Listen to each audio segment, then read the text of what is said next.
Nataka leo niweze kufafanua jambo fulani ambalo maybe unalijua ama hulijui. Wakati unaposikia basi ulimwengu wa kiroho, maandiko yanatuambia katika kitabu cha Waefeso 6:12 kwamba vita vyetu sio vya damu na nyama, bali kupigana na maroho walio waofu. Unapokuwa na vita vya kiroho, inaweza ikakukosta kuharibikiwa na mambo. One, inaweza ikaribu uchumi wako, inaweza ikaribu mahusiano yako, inaweza pia ikaribu njia yako ya uzazi, uweze ukapata mtoto, inaweza ikaribu pia mpaka your mental health na mambo mengine sana. Unapoenda kwa mchungaji anakuambia maybe uko na madhabahu ama kuna roho ambayo inakupiga, manake madhabahu na roho ni vitu mbili tofauti sana. Basi inapofika katika hiyo hali sasa, sawa unapoambiwa uko na madhabahu ni jiko ya maroho, unapaswa kuchukua hatua. Na kama uko na roho inakusumbua, basi chukua hatua. Kwa maana kama hiyo roho inakusumbua, hauna uwezo wa kuiondoa, hauna. Kwa maana kama ungekuwa na uwezo, basi ungekuwa tayari ushaiondoa.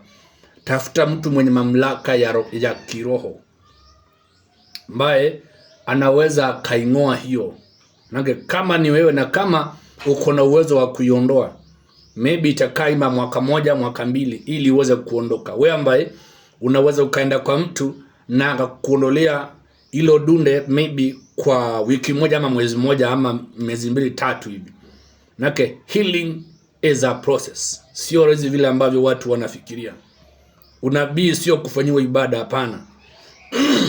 Sawa, hata kuombewa sio kuvunja madhabahu, hapana. Kuna ibada ya kuvunja madhabahu, kuna ibada ya separation, kuna ibada ni nyingi sana. Sasa sijui wewe unajua gani, but unapopewa unabii maybe na prophet ama na pastor fulani ama muonaji akakwambia kuna hili na hili, basi chukua hatua mapema. Usipuuze, mtafute tu. Lakini lile ambalo unapaswa kulijua, sio kila mtu mwenye uwezo wa kuvunja madhabahu, sio kila onaye ako na uwezo wa kufanya ama kuondoa uchafu ambao ulioko. Kuna kitu kinaitangwa spiritual frequency na kuna ingine inaitangwa spiritual voice, sauti ya kiroho. Kama watakuzima sauti yako ya kiroho, hakuna mtu ambaye atakusikia. Kuna watu wengine ambao mnafanyiwa ibada katika ulimwengu wa giza. Wanachukua ima nguo yako, ima picha, chochote ambacho kinahusiana na wewe ama udongo. Alafu wanakuodalia mauti, wanakuzika, wanakusomea mpaka maandiko Mwanzo 3:9, wanakuzika na uko uhai.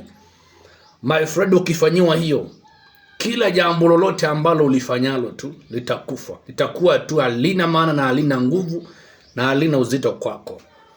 Alafu sasa uniambie eti utaombewa eti sijui siku moja, siku mbili, wiki moja eti utoke hapo. Huo ni uongo. Huo ni uongo.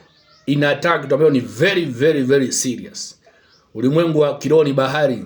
Una mambo mengi sana, una siri nyingi sana ambazo mtu kawaida hawezi akazielewa vile ambavyo zinaendanga. Sawa?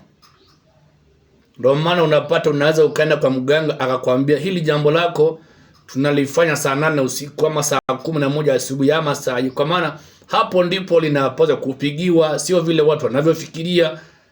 Sawa? Kuna watu wanakaa chini wanakuandalia kitu, wanajida kama mkutano kimwili, then wanauzisha roho.